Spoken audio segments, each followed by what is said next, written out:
Crimes इन Hindi channel पर आपका स्वागत है। सब्सक्राइब करें और दूसरी कहानियां चेक करें।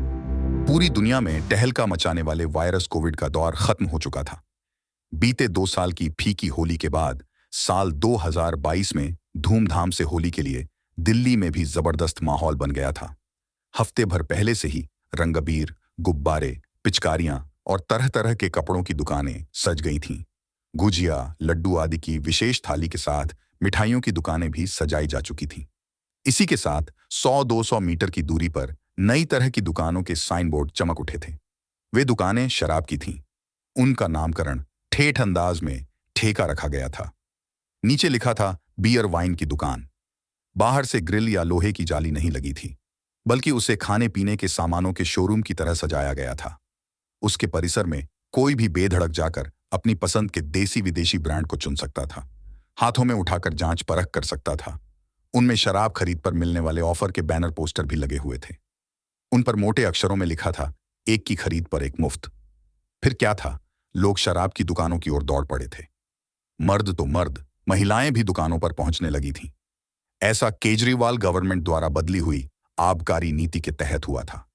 दरअसल शराब बिक्री में आ रही गड़बड़ को रोकने और राजस्व बढ़ाने के लिए जून-जुलाई 2021 में दिल्ली की अरविंद केजरीवाल सरकार नई योजना पर काम रही थी। इसे लेकर आम आदमी पार्टी के संयोजक अरविंद केजरीवाल और डिप्टी सीएम मनीष सिसोदिया ने कई बैठकें की। पाया कि शराब की सरकारी दुकानों से ही राजस्व को आसानी से बढ़ाया जा सकता है, लेकिन यह तभी संभव है जब शराब की दुकानों की संख्या बढ़ाई जाए। उसके बाद ही आबकारी नीति में फेरबदल किया गया। उसके बाद ही नवंबर 2021 में आप सरकार ने अपनी नई एक्साइज ड्यूटी नीति में व्यापक बदलाव किया। नीति के तहत शराब की रिटेल बिक्री को पूरी तरह से निजी ठेके को देने का निर्णय लिया गया। हालांकि यह पहले सरकारी और पर्सनल ठेके के बीच समान तरीके से होता था और इससे एक्साइज ड्यूटी विभाग को सालाना लगभग 4500 करोड़ रुपए मिल जाते थे। फिर बदलकर बनाई गई नई आबकारी नीति 2021-22 से सरकार को उम्मीद थी कि एक्साइज ड्यूटी की चोरी और अवैध शराब की बिक्री पर अंकुश लग जाएगा। साथ ही इससे 10,000 करोड़ रुपए के राजस्व की कमाई भी हो जाएगी। इस लक्ष्य को हासिल करने के लिए सरकार ने दुकानों की संख्या बढ़ाने की योजना बनाई थी। राजधानी के सभी 272 नगरपालिका वार्डों में से प्रत्येक में कई शराब की दुकानें खोली जानी थीं। शराब के समान वितरण के लिए शहर को 32 जोन में बांटा गया था। इस पर दिल्ली के बॉस एलजी विनय कुमार सक्सेना की मुहर लगते ही दिल्ली में धड़ाधड़ शराब की दुकानें खोली जाने लगीं। सभी दुकानें निजी थीं। उनको बेहतर ढंग से सजाया संवारा गया। उनमें लुभावनी छूट वाले पोस्टर लगाए गए और वहां विदेशी ब्रांड से लेकर देसी ब्रांड आसानी से उपलब्ध हो गए। विदेशी ब्रांड की 5 स्पिरिट, व्हिस्की, रम, जिन, ब्रांडी, वोदका की मांग को देखते हुए इसकी पूर्ति सहज बना दी गई। इतना ही नहीं, इन दुकानों के प्रतिदिन खुलने का समय भी बढ़ा दिया गया। ड्राई डे की संख्या भी कम कर दी गई। पुरानी आबकारी नीति के तहत साल भर में 21 ड्राई डे हुआ करते थे और 350 से ज्यादा सरकारी ठेके थे। शराब की दुकानों की कुल संख्या 850 से ज्यादा थी। शराब अधिकतम खुदरा मूल्य यानी एमआरपी पर बिका करती थी। नई नीति के तहत दुकानदारों को डिस्काउंट की छूट मिल गई। होम डिलीवरी तक की जाने लगी। इसका सीधा लाभ शराब के शौकीनों को मिला। यहां तक कि शराब पीने की उम्र सीमा 25 साल से घटाकर 21 साल कर दी गई। फिर क्या था, दिल्ली के ठेकों पर लंबी लंबी लाइनें लग गईं। हर वर्ग के लोग सस्ती शराब के चक्कर में लाइन में लगे दिखने लगे। कोई पेटी की पेटी खरीद कर ले जाने लगा, तो कोई जेबों में ठूंस का बोतलें ले जाने लगा। किराने की दुकान की तरह शराब की दुकानें भी सुबह से लेकर देर शाम तक खुलने लगीं। अधिकतर ठेका संचालकों ने अपनी रेट लिस्ट लगा रखी थी। उनमें गुरुग्राम, नोएडा से सस्ती शराब मिलने का दावा किया गया था। नीति के तहत ठेकों को एमआरपी से कम पर ही शराब बेचनी थी, ज्यादा पर नहीं। फिर क्या था, शराब की दुकानों के बीच कंपटीशन बढ़ गया और फिर ग्राहकों की तो बल्ले बल्ले हो गई। वे सस्ती शराब लेने के लिए टूट पड़े। इससे पूरे शहर में शराब के शौकीनों के बीच गजब का माहौल बन गया। हर दूसरा तीसरा आदमी शराब की बातें करने लगा। कोई इसे भला बुरा कहने लगे तो प्रतिबंधित राज्यों के शराब पीने वालों की मुंह से लार टपकने लगी। यहां तक कि उन्होंने भी दिल्ली की दौड़ लगा दी। सामाजिक संगठनों और विपक्षी राजनीतिक दलों को यह सब गले नहीं उतर रहा था।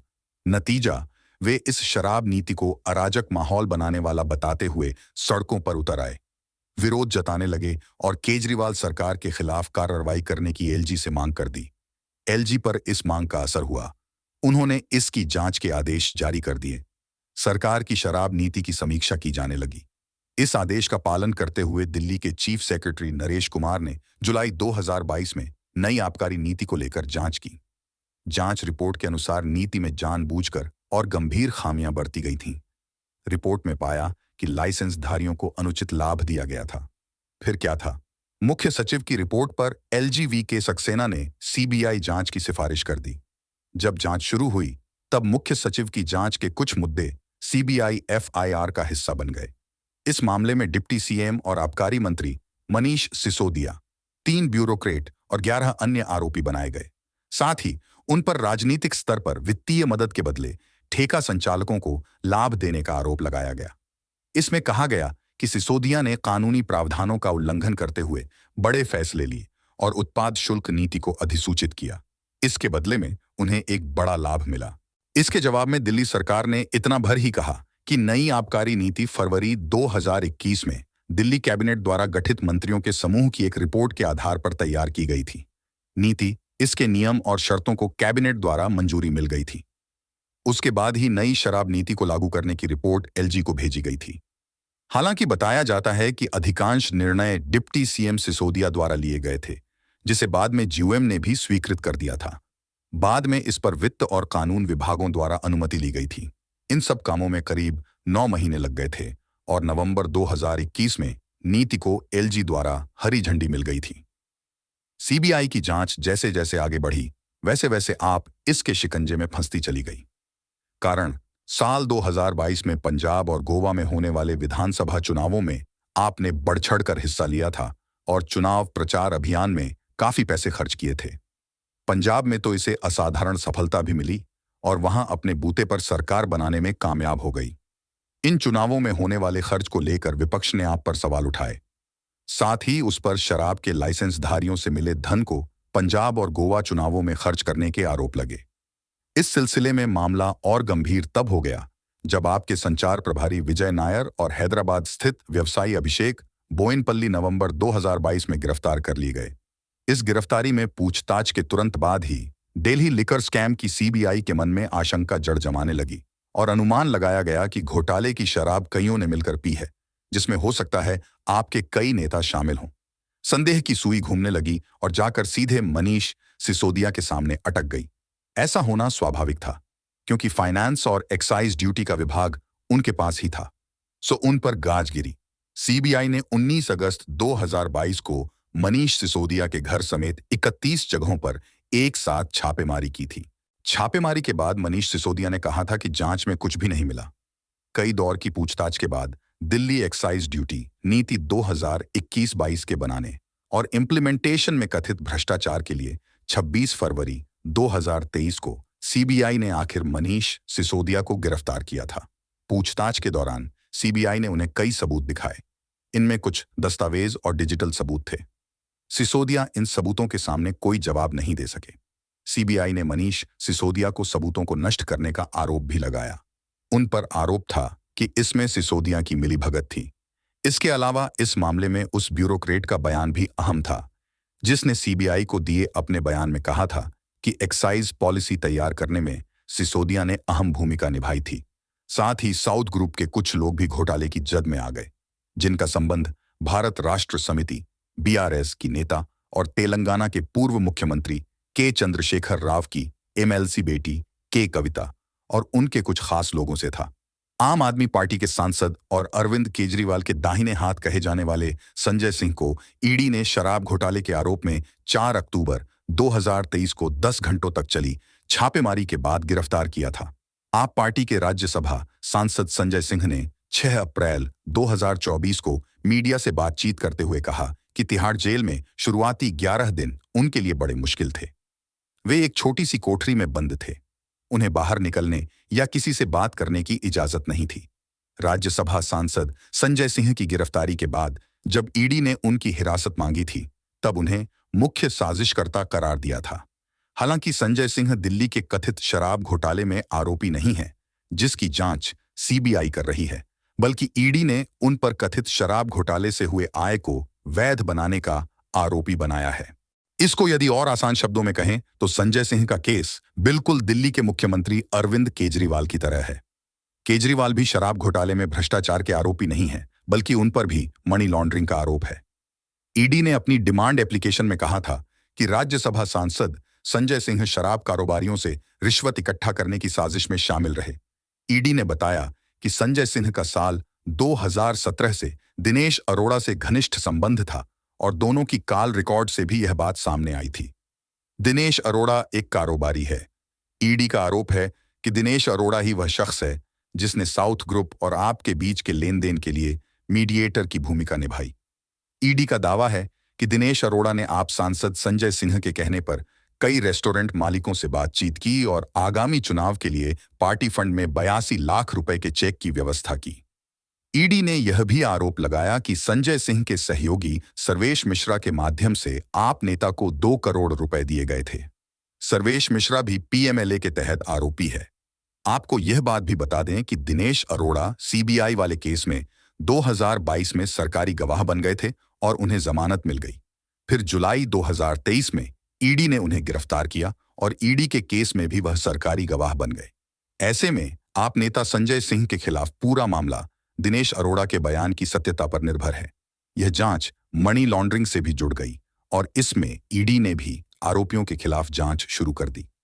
ईडी ने आरोप लगाया कि निजी होलसेलर्स को 6% की वापसी यानी किकबैक के बदले में 12% के मार्जिन की अनुमति दी गई थी। इसी सिलसिले में अनुमान लगाया गया कि पूरा घोटाला 292 करोड़ रुपए से अधिक का है।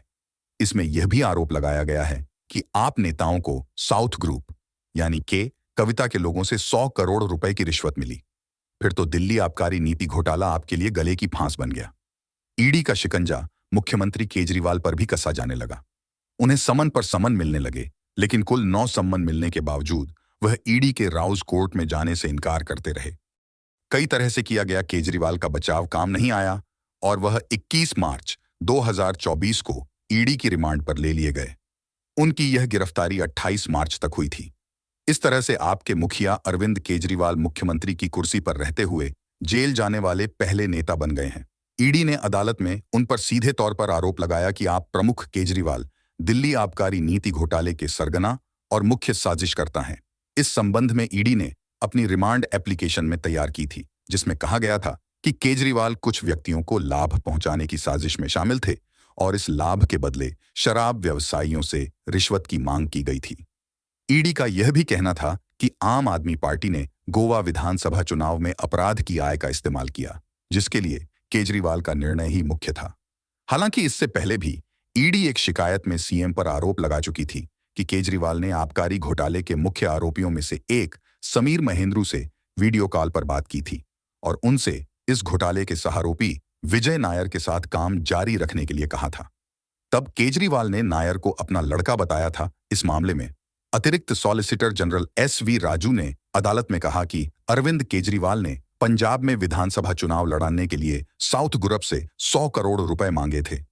उन्होंने दलील दी कि साउथ ग्रुप से हासिल करीब 45 करोड़ रुपए का इस्तेमाल आम आदमी पार्टी ने गोवा विधानसभा चुनाव में किया था। गोवा चुनाव में इस्तेमाल किया गया पैसा वहां तक हवाला के जरिए पहुंचा था।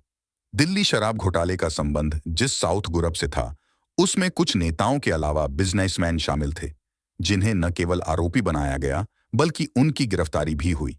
इनमें नामित के लोग हैं YSRCP सांसद श्रीनिवासुलु मगुंटा रेड्डी, उनके बेटे राघव मगुंटा टी रेड्डी, BRS नेता के कविता, चार्टर्ड अकाउंटेंट बुचिबाबू गोरांटला, हैदराबाद के व्यवसायी अभिषेक बोइनपल्ली और एक प्रमुख फार्मास्यूटिकल कंपनी के निदेशक P सरथ चंद्र रेड्डी।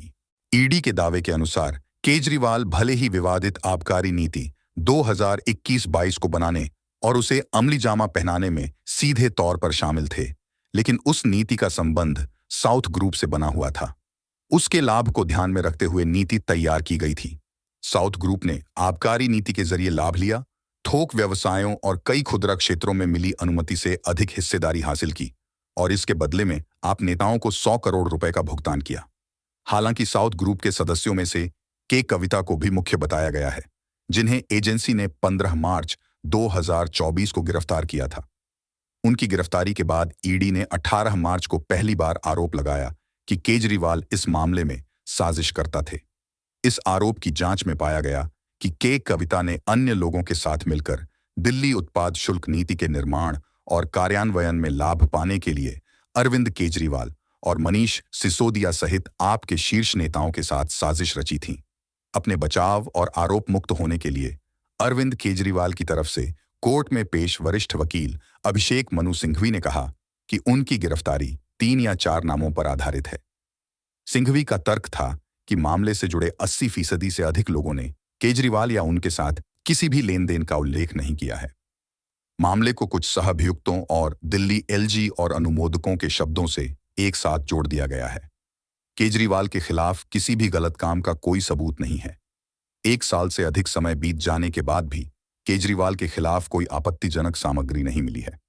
अदालती कार्रवाई आबकारी नीति संबंध में 2 मुकदमे दर्ज हैं, एक सीबीआई द्वारा और दूसरा कथित मनी लॉन्ड्रिंग के मामले में ईडी द्वारा है। शराब घोटाले का मामला 2 अदालतों में जाने के बाद 1 सितंबर 2022 से पुरानी आबकारी नीति लागू कर दी गई। बहरहाल, मुख्यमंत्री अरविंद केजरीवाल की गिरफ्तारी के बाद अब देखना यह है कि इस मामले में निशाने पर अगला नेता कौन है। ये इन्फॉर्मेशन पसंद आई हो तो सब्सक्राइब अपने वीडियो को लाइक करें। Thank you.